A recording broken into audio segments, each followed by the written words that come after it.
皆様ご視聴ありがとうございます。今回の動画は前回の続きになります。で、韓国のソウルから中国の大連、旧満州国だった大連に到着しまして、今ホテルに入りました。街の中心部にあるインターコンチネンタルホテルですね。スーパー高級ホテルです。一泊1万円以下で取れたっていうので、ところで、部屋をお見せして終わったと思うんですが、もう今から早速ですね、もううずうずしちゃってるんですけど、街に出かけようと思います。個人的にね、めちゃくちゃ来てみたかった街の一つなんですよね。旧満州国だった場所っていうだけでもちょっとロマンがあるし、いろいろネットで調べてもらうとわかると思うんですけど、中国の中で英語よりも日本語が通じる街と言われております。それも面白いですよね。で、ちょうど部屋のね、今ちょっと見えないと思うんだけど、真下の広場があるんですけど、もうここだけでもね、もうすごい場所なんですよ。旧大和ホテルの建物がそのまま残ってたりとか、あと銀行ですね。日本が統治してた時の銀行をそのまま使ってたりとか、する場所がもう真下にあるんですよ。もうそれも結構興奮してすごいなと思うし、あとはですね、満州鉄道の駅がそのまま残ってたりとか、あと日本統治時代に使ってた路面電車、まだ現役でね、その車両走ってたりとか、あとですね、日本以外にもロシアの影響をすごい受けた、街なんですよね。だからロシアの、雰囲気を感じられる街があったりとか、で、日本人街っていうのもあります。日本の旧市街。そういったところもね、今日見ていこうと思いますので、明日にかけてね、今日と明日で、まとめてお届けしたいと思います。いやー、すごいね。今まで来た中国の街の中で一番興奮してるかも。ホテルはね、高級ホテルが安いっていうので何回かやってきてるんですけど、街に対しての興味は多分、大連が一番あります、私にとって。すごいね。もう今こっから見えるんだけど、いいや、とりあえず下に行きましょう。この後ね、夕方からインターコンチネンタルラウンジのカクテルタイムか、あるんですけど、ちょっとそんなことより先に街を見たいので、今日はラウンジは、ね、行くのやめて、外で外食しましょう。前回こちらのホテルのね、チェックインの様子から部屋までお見せしたと思うんですが、もうちょっとやばいぐらい高級ホテルです。飛び抜けてる。もう見たらわかりますよね。普通じゃないって。今気づいたわ。なんかこの砂みたいのも、インターコンチネンタルのマークになってる。エレベーター来た。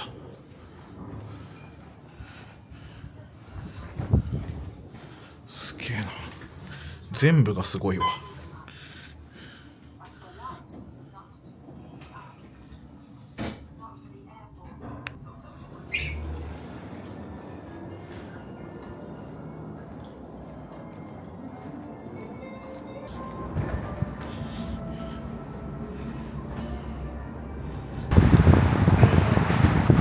いや、超風が強くてめっちゃ寒いんですが、到着した時にお見せしたと思いますが、このね、丸いモニュメント、これね、さっき調べたら中国とソ連の友好を記念して作られたモニュメントで、夜ね、光るらしいです。これは後見ましょう。すごい大都会ですよね。インタコの横がね、アコー系のメルキュールどっちだ。元満州国だった大連を歩いてるのは不思議な感じですね。先ほども言った通り、ロシアの文化をね、すごく受けてる街なんですよ。だからこんな感じでですね、ロシアっぽい教会、これキリストですけど、こういうものがね、多いですね。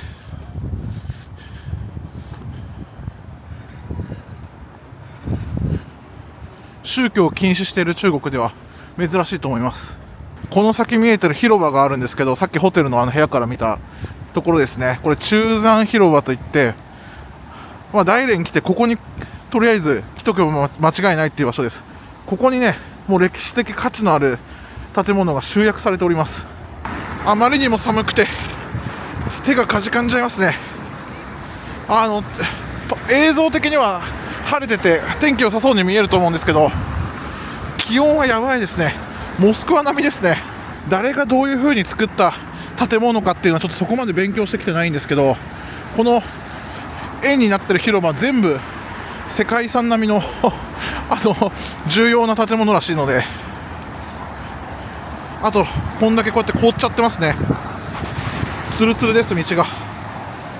それでこちらの建物なんですけど、中国工商銀行という今実際に銀行として使われている場所なんですが、これよく見るとですね、ちょっと見えないかな、日本が占領してた時、統治時代に大連市役所として使ってた、日本が建てた建物ですね。すいません、下が回ってないそれそのまま使ってるんですよ。これすごくないですか。こういうものだらけです、この町は。こんな風に石碑がありますね。だから中国としても大事な建物として、文化財みたいな感じで保管してるんですよね。この円を囲うようにね、下が全部地下道でつながっててエスカレーターあるんで楽ですね。今一周とりあえず回ってみようかなと思って歩いてます。目の前に見えてるのが自分が泊まってるインターコンチネンタルですね。でかいよね。これもそうだね。この建物も中国銀行って書いてあるけど、日本が統治時代の建物ですね。ちょっと詳しくこれは調べてないけど、すごいね。日本がね作ったホテルがあるんですよ。それをちょっと見たいと思って。こんな寒いところで日本人が遠くからやってきて、昔はね重機とかもそんななかっただろうに、全部一生懸命人で作ってお金も使って、すごいですよね。ちゃんと残ってるし、頑丈に作ってるし、みんなそういうの忘れちゃってますよね。平和ボケしてるし、どんだけ国を守るためにみんなが命がけだったか分かってないですよね。攻めてこないから大丈夫とか言ってるようじゃもうダメな気がします、日本は。ちょっと道渡るの大変だったんで広場の真ん中をちょっと通りがってら、ちょっとね残念なお知らせなんですけど、あれ大和ホテルなんですけど、ちょっと工事中だわ。大連賓館っていう風になってるんですけど、マジかさっきあそこの細いとこからこう来て最後に大和ホテル行こうと思ったんだけど、マジですかとりあえずこちらが中山広場ですね。寒くてあんま人いないけどさ、超有名な場所ですね。これもね、日本がこの広場を整備したと言われております。すごいね、バカ広いすごい、このね5番の目みたいになってる作り方の放射線状になってるっていう、なんて言ったらいいんだろうね。すごいね。はい、ちなみに先ほど目の前通ったんですけど、これ今中国銀行ですが、旧横浜銀行だそうです。横浜銀行大連支店、満州だった時の、銀行がそのまま中国銀行になっております。中はねもう入れなかった、なんで今こっち来ちゃいました。皆さんめっちゃ鳩に餌あげてますが、残念ですねこれね。大和ホテル、今回大連のこの中山広場で一番行きたかった場所がここのね大和ホテル跡地なんですよ。で、別の民間のホテルが買い取ったかなんかで営業してたんですよね、コロナ前で。俺泊まるつもりだったんだけど予約できなくて、でも一応画面は出てくるんですよ。だから回収してるんだね、きっとね。だから今回は諦めないといけないですけども、中入れたんですよね今までね。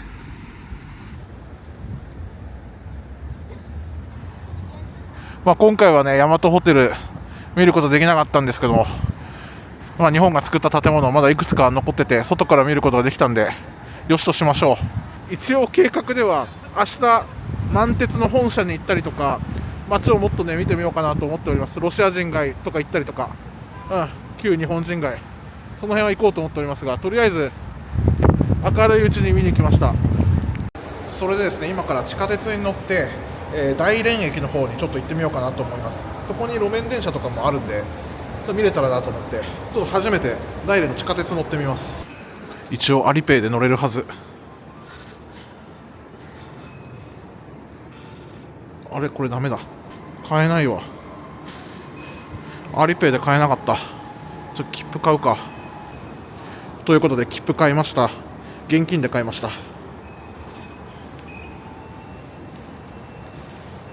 あれですね、2号線で途中まで行って、そこから3号線に乗り換えだ。ちょっと複雑。でもすごい先進的ですね。完全ホームドアだし分かりやすい。ナンバリングは書いてないんだけど漢字でわかるから日本人はまだ助かってる方だね。出ました、中国あるあるですね。空調強冷か弱冷か強いのあるんだよね。期間限定って書いてある。もう6月から9月いっぱいまでエアコンが強い車両が用意されております。素晴らしいと思います。日本もやってほしい。今いる場所が中山広場で、その隣が友好広場で乗り換えかな。すごい先進的ですよね。空港から乗り換えなしで1本で行けたわ。地下鉄でタクシー乗る必要なかったな。これ空港ですもんね。よし、じゃあ帰りは地下鉄で行こう。ちなみに大連地下鉄のホームめちゃくちゃ暖房効いててあったかいです。電車が来ますね。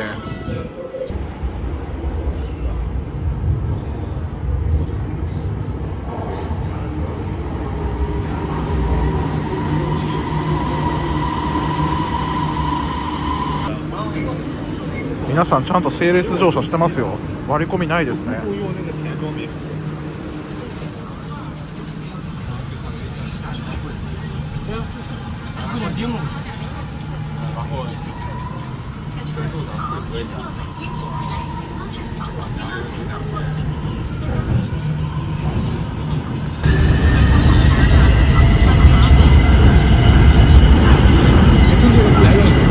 今駅を降りまして、地下鉄2号線から5号線に乗り換えですね。大連駅に行くためには。はい、で料金言い忘れてましたが、地下鉄2限ですね。初めての大連ですけど、動線であったり電車の乗り方とか、ちょっとアリペイが使えなかったのはちょっとなんかあれだったんですけど、めっちゃ分かりやすい。シンプルですね。これは移動に困らなさそうですね。タクシーとか使わなくても。で今から行く大連駅は日本の、上野駅にほぼそっくりと言われております。それもちょっと見たいですよね。そしてあと路面電車ですね、旧日本製の日本車両の、やつをね使ってるということで、それも見たいと思います。列車即将进站，请小心列车与站台之间。谢谢合作。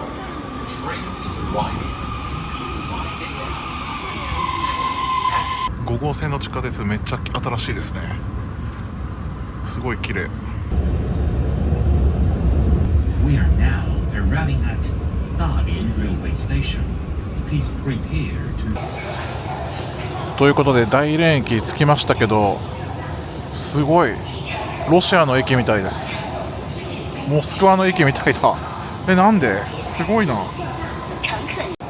つい最近ロシア行ったばっかなんで、すごくなんか懐かしく感じますね。大連駅こんな感じになってんだ。すごいね。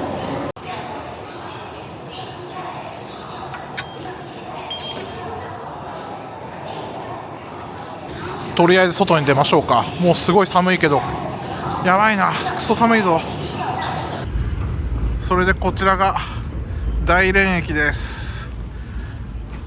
確かに上野駅の駅舎っぽく見えるっちゃ見えるかな。すごい広いです。やばい、もう手が痛い。こっちが在来線で、あっちが新幹線だと思うな。高速鉄道の方。この広場も無駄に超広いです。社会主義を感じます。おそらく栄えてるのは向こう側だと思います。新幹線というか高速鉄道の反対側かな。そっち行ってみましょうか。路面電車まだ見てないですね。めちゃ寒い。やばいわこれ。こんな感じで大連駅の下をくぐる地下道がありますね。すごい。そんなでもでかい駅じゃないのかな。奥の方が広いのかな。ミニストップがあるなと思ったけど、これミニストップじゃないね、多分ね。エニーワイドパクリの店だ。ローソンありましたよ、本物の。なんかそれなりの街ですね。これが一番栄えてる側かな、大連駅の。こう景色がやばいもんね。このあんま興味ない人には分かんないかもしれないけどこの高層ビルと広いこのスペースっていうのに興奮します。私は裏が駅ですね。やっぱりこっちから見た方が上野駅っぽいかもしれない。でこんな感じで開けております。人全然いないけどね、寒いからだよきっと。こんな寒いのに歩くのきついもんほんと。あそこ路面電車走ってますね。すごいね、ビルが超高いわ。画角に入りきらないもん。広角でやっとか。すごいショッピングモールもいっぱいありますね。でこの地下街の下になんか美味しいお店がいっぱいあるフードコートみたいな感じだと思うんですけどね。路面電車の線路ありますんで、そのうち来るでしょう。ちょっと見たいですね。吊りかけモーターの本当にね、昔ね豊橋鉄道の豊橋の市電でも走ってたようなすごい古いやつがあるんですよ。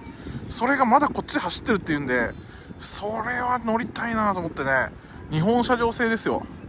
日本でももうなんか保存されてるようなレベルのやつまだ走ってるみたいなんで、それ見たいですよね皆さんね。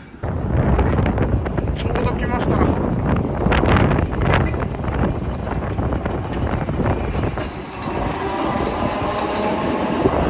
れ完全に日本。せっかく来たんで乗りましょう。どこに行くのかも分かんないけど、とりあえず旧型の列車が来たら行き先を決めずに乗ってみることにしました。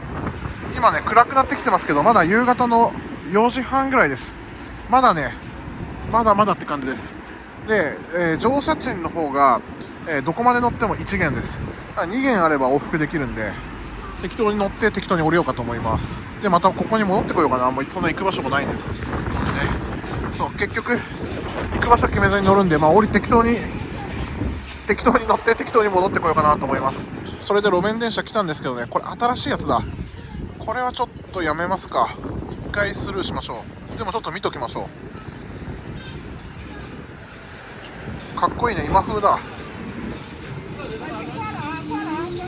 そんなに路面電車の本数多くないかもしれない。15分に1本ぐらいだ。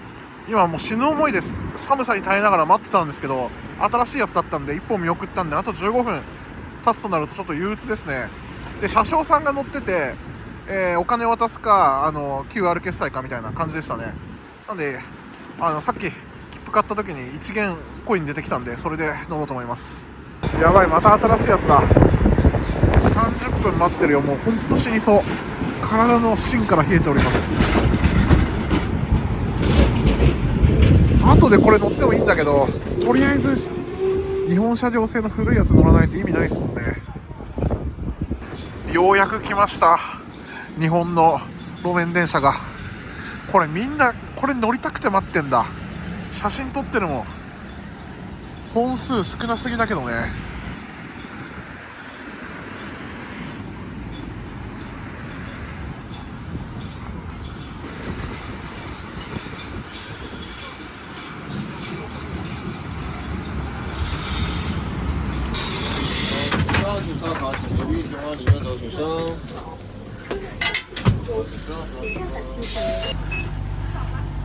すごいです。中が木ですよ、木。すごいね。ちゃんと動いてるんだね。おお、すごい。ちょっと決定的瞬間を取り損ねましたけど、急にライトがイルミネーションがつきました。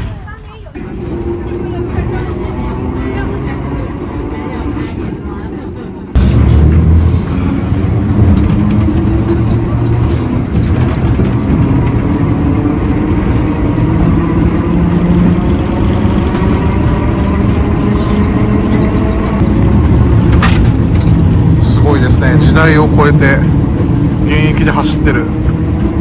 当時は日本の運転手さんがやってたんですかね。すごいですね。めちゃくちゃ感動してます今。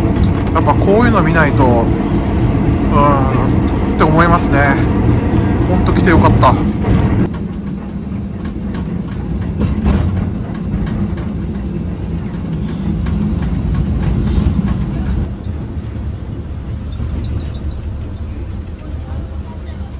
今乗ってるお客さんほとんどこの列車に乗るために狙って乗ってる、中国人の方も外国人の方もって感じですね。これが日本製だっていうのを理解してるんでしょうかね。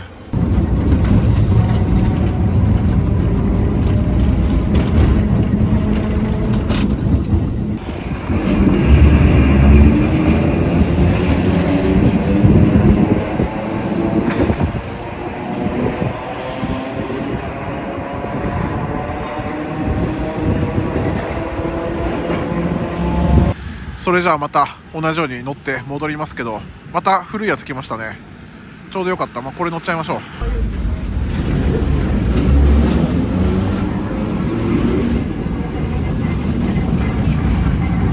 大连火车站，下车乘客请往直门走，请看门只剩不下，谢谢。车上如有需要照顾的乘客，请您先把手机放到人员角落，下车看着。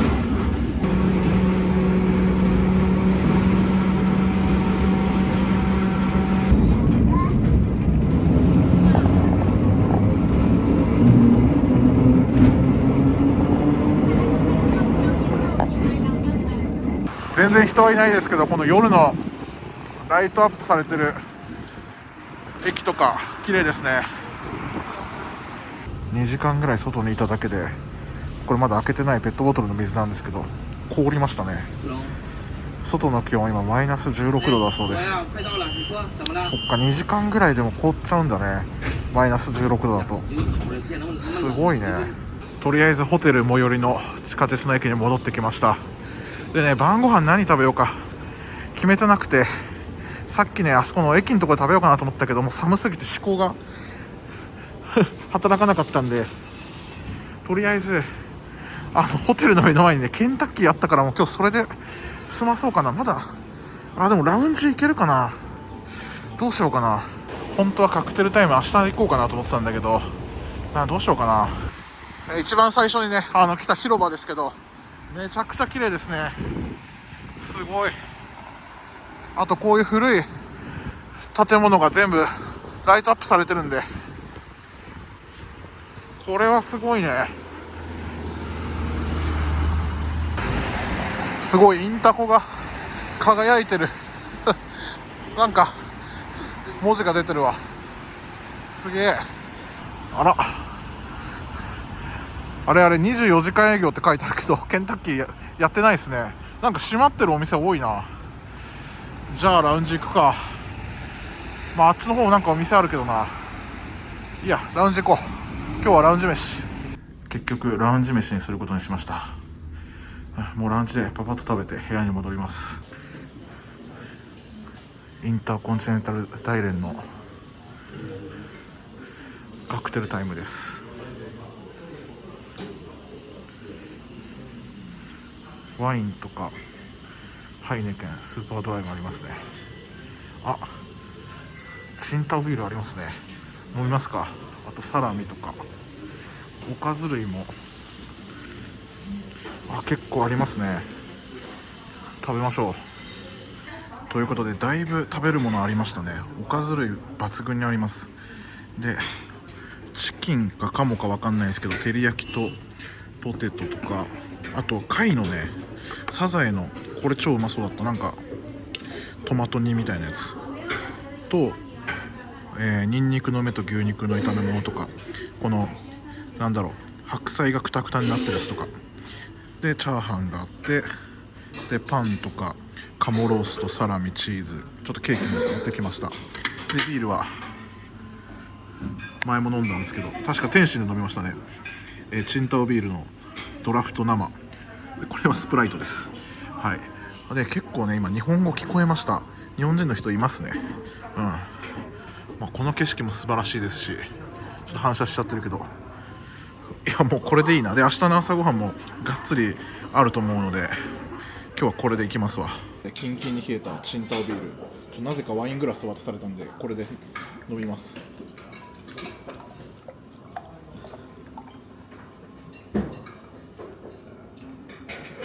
ちょうど1杯分ってことね。じゃあいただきます。最近頑張ってお酒を飲んでます。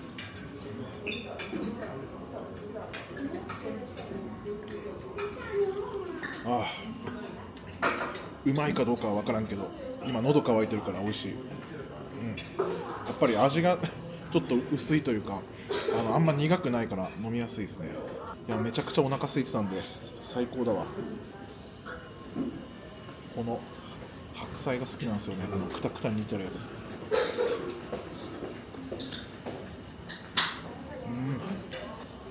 さすがインタコが作ってると思うとうまく感じるのよくないと思うけどうまいよね。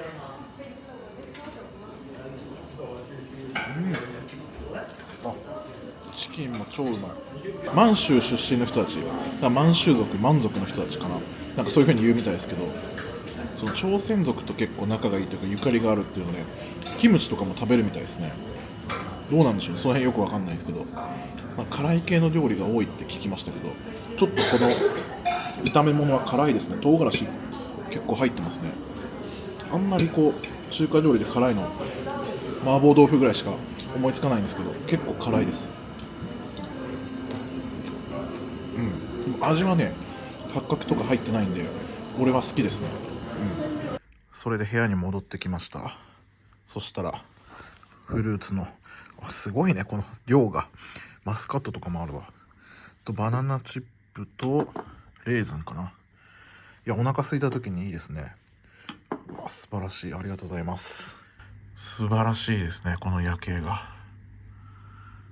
さっきね下にいたんですけど、こんな感じですね。この建物自体も光ってますし、これ中国はこういうの好きですよね。このビルをこう光らしてなんかモニターみたいに使うの。素晴らしい、綺麗ですね。ということでシャワーも浴びて、もうあと寝るだけです。思った以上にね、寒さが体力を奪いますね。去年の話なんですけど、モスクワ行ったじゃないですか。であの時3日間いて、で結構動いたんですけどね、すごい寒かったんですけど、確かに疲れたけど、なんか大連の方が体力奪われた気がするな。それか体力が落ちたのかな。それではおやすみなさい。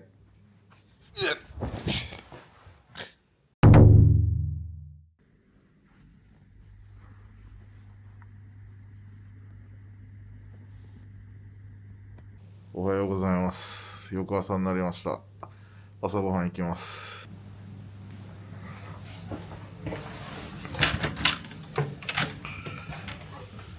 ということで6階が朝食会場です。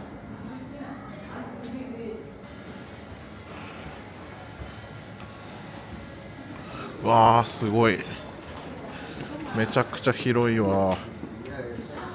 すごいですね。ということで朝食すごい豪華ですね。これがエッグステーション、卵料理、すごいな。やっぱ中国のホテルの朝ごはんはやばいわ。あ、これあれだ、ちょっと名前思い出せないけどエッグタルトもある。なんかガレットみたいなのを作ってくれるんだ。すげえ。まだこっちにもある。すごいですね。すごい、肉の塊がでかすぎる。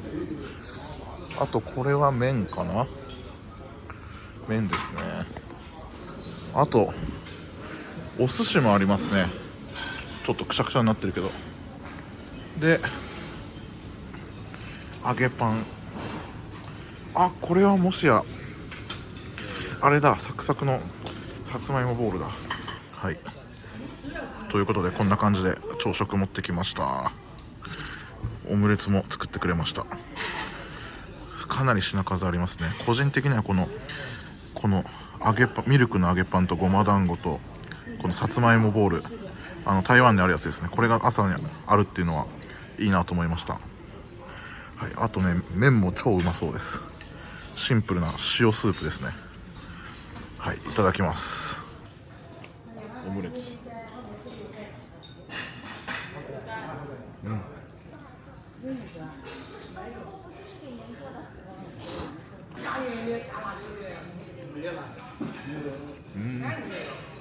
めっちゃうまいこれ。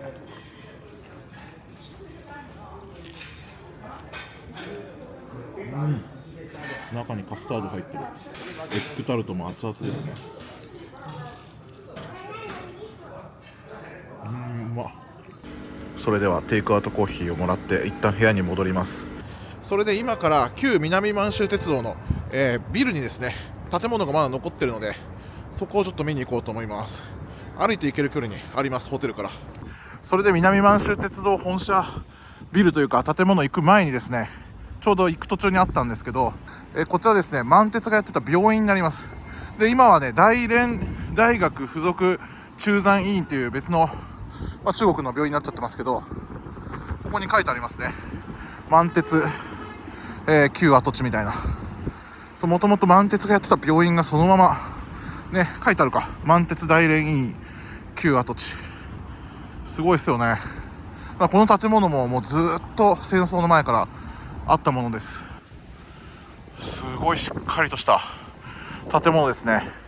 なんか名古屋市役所みたい雰囲気が分かる人には分かりますよねちょっと中入ってみますか。トイレ行きたいです。扉とかすごい重厚感がありますね。こちら南門みたいなんですけど入れなかったですね多分裏からこれ反対北門から入るみたいだ。どうしようかな。回ってみますか。すごいめちゃくちゃ敷地広いわ。こんなものを作ってたんだね、日本は。これよく見ると日本が協力してるんですね。中日医療協力モデル、病院って書いてあります。日本の多分医療団体が、あと政府も協力してるんですね。それは知らなかった。病院の中めちゃくちゃ綺麗ですね。思った以上に先進的だった。カフェとか売店とか本屋さんもあります。おそらくこの作りも昔のままなんじゃないかな。ちょっと新しくなってるけど、すごいわ。日本の綺麗な病院と変わらないですね。おそらくね、観光地っぽくなってるから、この病院の中に歴史館とかありますね。病院の歴史を見ることができるみたい。この資料を見ると1905年に、日本がね作ったって書いてありますね。日本成立南満州って書いてあります。1906年。やっぱあの建物全部あれですね、日本が作ったやつだ。当時からあるんですね。すごいな。こういう着物着て和装して学生を受け入れてたみたいなことも書いてあります。すごいね。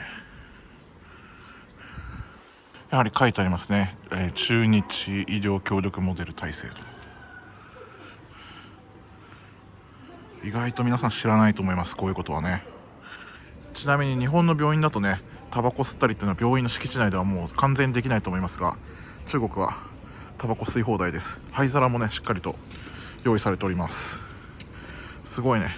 ということで少しばかり寄り道しましたけど、南満州鉄道病院だった場所にね、ちょっと立ち寄ってみました。随分立派なね病院でしたね。それで南満州鉄道病院の跡地から南満州鉄道本社まではですね、500メートルぐらいしか離れておりませんので、すぐ行けます。まもなく、満鉄本社なんですが、横に鉄道なんちゃらホテルがありますね。ここにも路面電車走ってるんだ。真横がパナソニックのお店なんですが、このちょっとくすんだ色の建物が当時のままということで、すごいね。かなり立派な建物ですね。さっきの病院もそうだったんですけど、思った以上に建物がでかいですね。石造りというかレンガ造りというか、すごいね、迫力があります。もう映画のセットみたいですね。石碑がありました。南満州鉄道株式会社、旧跡地。すごいね興奮するわ。すごい細かな装飾ですよね。結構いちいちおしゃれに作ってるっていうのがもうなんか美術すごいなと思う。これ全部手作りですよね。中がちょっと博物館みたいになってるみたいなんで入ってみたいと思います。だいぶね凍結してるから怖いんだけどね、階段が。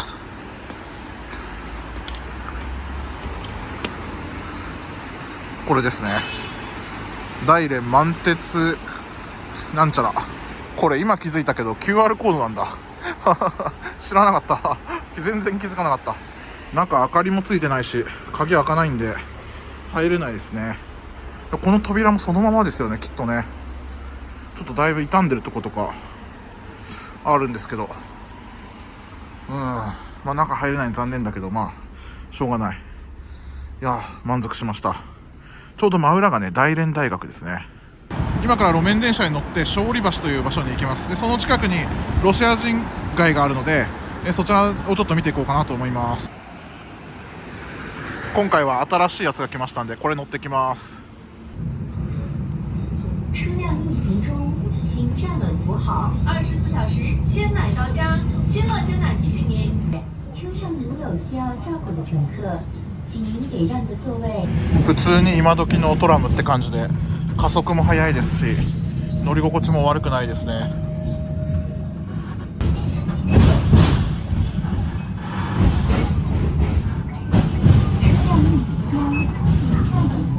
24小時鮮奶到家，鮮樂鮮奶提醒您。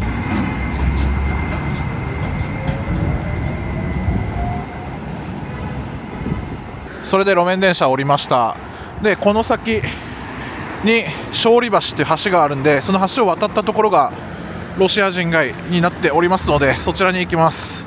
何度も言ってますけど、大連はね、日本の影響もすごい受けてるんですけど、いろんな国にね、なんていうのかな、統治されてる歴史があって、ロシアもすごい深い関わりがあるんですよね。で確か日本が、日露戦争かなんかで勝った時に、こちらを統治する権利を日本がもらってから満州国ができたんじゃなかったかな。それまではロシアがね統治してた、歴史が長いはずです。違ったらごめんなさい。優しくコメント欄で教えてください。で今渡ってるのがこれ勝利橋ですかね。確かにちょっと古そうな、ね、レトロな感じの橋ですね。フェンスとかついちゃってますけど、すでに見えてきてますが、ロシアの雰囲気が出てきてますね。玉ねぎ頭の教会とかも、あるみたいなので、すごいですね。この辺だけまた別世界ですね。ほんとこのエリアが、ロシア人街と言われている場所で、雰囲気がもうガランと変わりますね。ここもあれですね、重要文化財みたいになってるんですよね、きっとね。ロシア人街、ロシア語あります。先月にロシア行ったばっかなんで、ちょっと懐かしさを感じると言ったら大げさだけど、もう完全に違うもんね、景色が。これだけ見たらもうロシアだ。早速ですね、マトリョーシカが売っております。こういうお店の感じもロシアっぽいですね。アリョンカチョコレートも売ってますわ。にゃおウォッカも売ってますね。はいはいはいはい、すごいな。こっちもマトリョーシカだ。ロシアに行かなくてもマトリョーシカ大連に来れば手に入りますよ。いくらすんだろうね。ウシャンカ売ってますよ、ウシャンカウシャンカ売ってるわ。下には銃が売ってます。今マトリョーシカの説明を受けましたけど、これ1個55元ですね。55まあまあしてますね。タバコも勧められたんですけどね。プーチン、スターリンがありますけどこんな売っていいのかということでマトリョーシカ買っちゃいました。ですね、1個ね最初65元って言われて、でディスカウントって言ったら55になって、で2つ買ったら1個45でいいって言ったから、払いました。でだいたい2000円ぐらいかな。1個1000円ぐらい。あんまロシアと値段変わんないかもしれないね。ちょっとこの袋やばそうだけど結構ホテルが多いですね、このロシアの建物風の。ボルシチとか食べれるんかな。ちょこちょこレストランありますけどね。ハンバーガー屋が多いですね。これはコーヒー屋さんですね。ビールの絵も書いてあるわ。マトリョーシカばっかだね。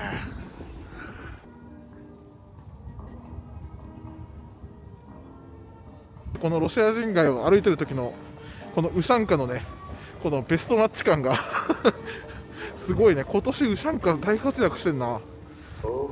すごい寒いですけどね超似合ってると思う、この風景に。ワンちゃん寒そうだね。寒いよね。無反応だ。ここがこの通りの最後の広場かな。この広場から自分が宿泊しているインタコが見えますね。割と近かったです。今マップで見ると 1.4 キロぐらいかな。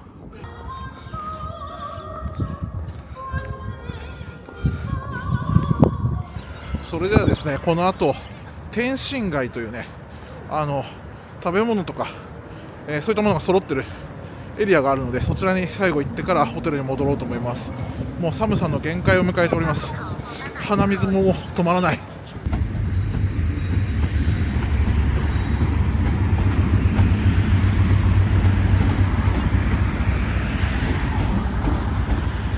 今気づきましたけど、今向かってる天津街はホテルの近くですね。ちょうどいいわ。全然調べてなかった。離れたところだと思ってましたけど。着きました。この辺かな。ホリデーインもあって、でショッピングモールもあの辺にあるのかな。これ百貨店かな。はいはいはい。超ホテルから近かったちょっとなんか食べましょう、お昼ご飯を。これはフードトラックだけどまだやってない。夜やるんかな。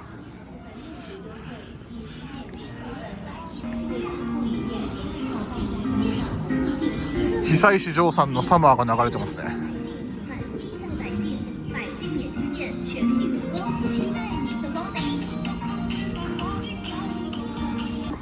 ラックインコーヒーありますね。横はローソンです。なんかあったかいやつ食べたいですね。うまそうだな。これ冷やし中華だよね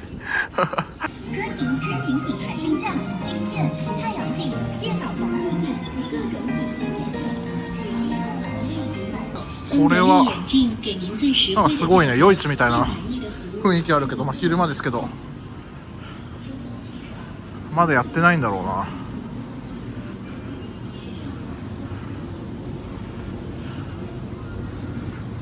ちょっとあまりにも寒すぎるんでショッピングモールの中入ります。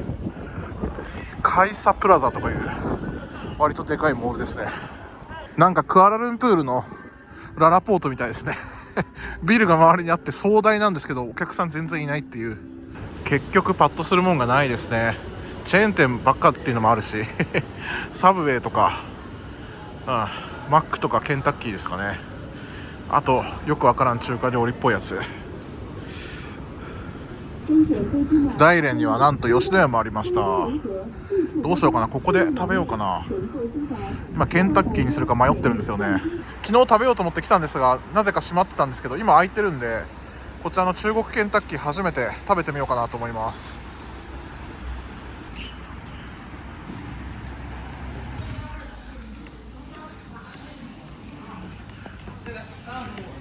それでは初めて中国で食べるケンタッキー注文しました。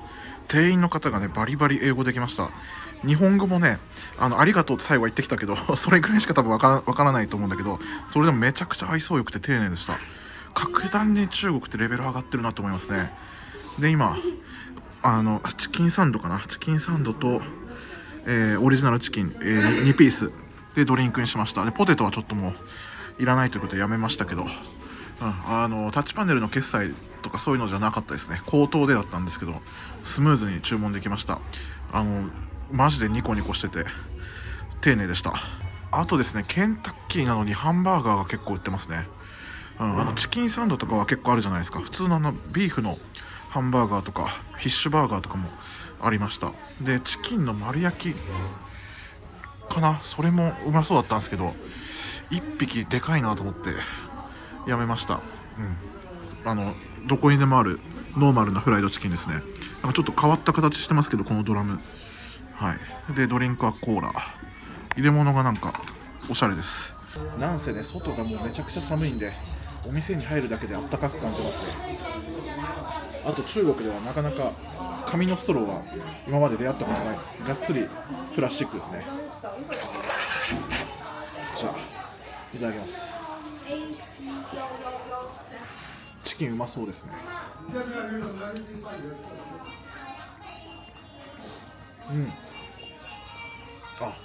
割と日本のケンタッキーに近い味がします。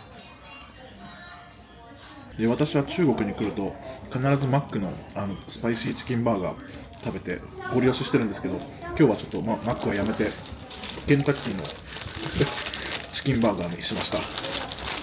ちなみにね、料金はこれで、53元ですね。だから1000円ちょっとかな。日本と変わんないから、ちょっと安いぐらいかな。こんな感じ。バーガーでかいです。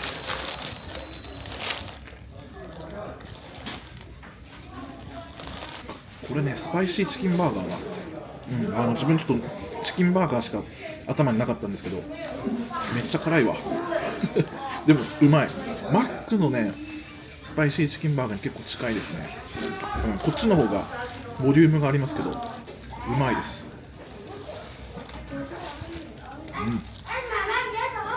とりあえずこんな感じで、大連滞在終わりにしたいと思います。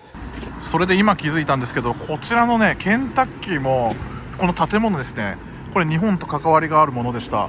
今調べたら、日本大連キリスト教会だったみたいです。で、これ重要文化財ですね。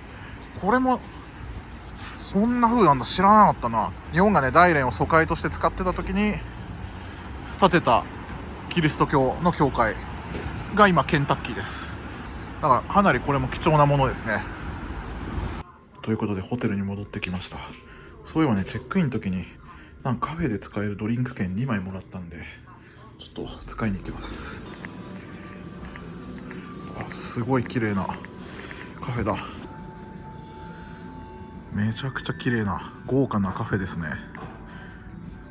ラウンジみたい。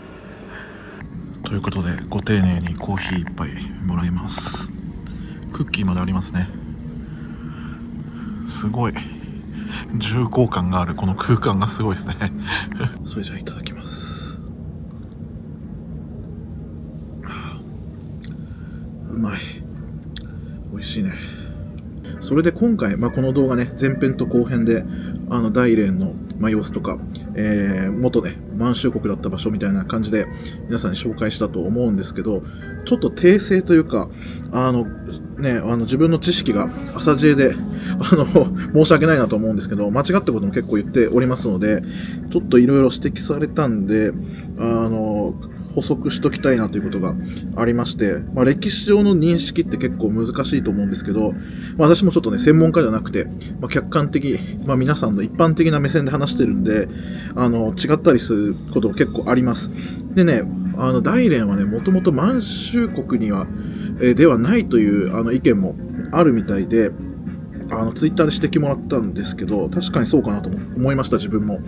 で調べると地域としては大連は、満州には含まれるんですけど、法制上、話で言うと満州国には属しておらず、関東州という、日本の租借地にあたる町っていう風な認識が、その細かな話までいけば正しいのかなと。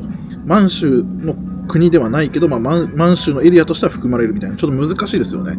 なんで私が元満州国って言ってるのは間違いだっていう意見も多分あると思うので、すいません、本当に僕がね知識がそんなない状態で話しちゃってるんで、ただね皆さんに伝えたいことっていうのはそういう細かな歴史的な専門的なっていうよりも客観的な話、満鉄の本社があったとか、日本の人たちがここでいろんなものを作ってその建物が残ってるみたいな、そういう雰囲気が伝えればいいなというふうに思ってるので、細かく解説、例えば僕に対して補足をしたいっていう人、コメントで多分もしかしてね言ってくる人もいるとは思うんですけども、すごく参考になるのでありがたいんですが、なるべく言葉を柔らかくですね、マウントみたいな感じじゃなくて違うんだみたいなのでじゃなく、こうですよとかこういう風な考え方もありますよみたいな感じで、いただければなと、思っております。私の至らないところもあるので、こういう歴史的なものをね解説するときにいかに自分の知識がね必要かっていうコンテンツにはなるんですけども、すいません、私の力不足っていうのもありますので、ちょっとそこだけ断りを入れときたいと思います。それで今回のね大連滞在の動画はここで終わりとなります。で、次回の動画で、日本に帰りますので、その様子をですねお届けしたいと思います。私が到着した大連国際空港から出発して日本に帰ってきますので、初めて大連来ましたけど、やっぱり自分が行きたいなと思ってた中国の街だったんで、すごく有意義に刺激もたくさん受けて、自分の目でいろいろ見れてよかったと思います。日本からもね、飛行機がかなり大連に就航しております。自分が到着した時も ANA の787がね、到着したところだったし、他にも多分あると思うんですけども、日本の主要都市からは飛んでると思いますので、よかったら興味のある方は訪れてみてください。ということで、終わりたいと思います。ご視聴ありがとうございました。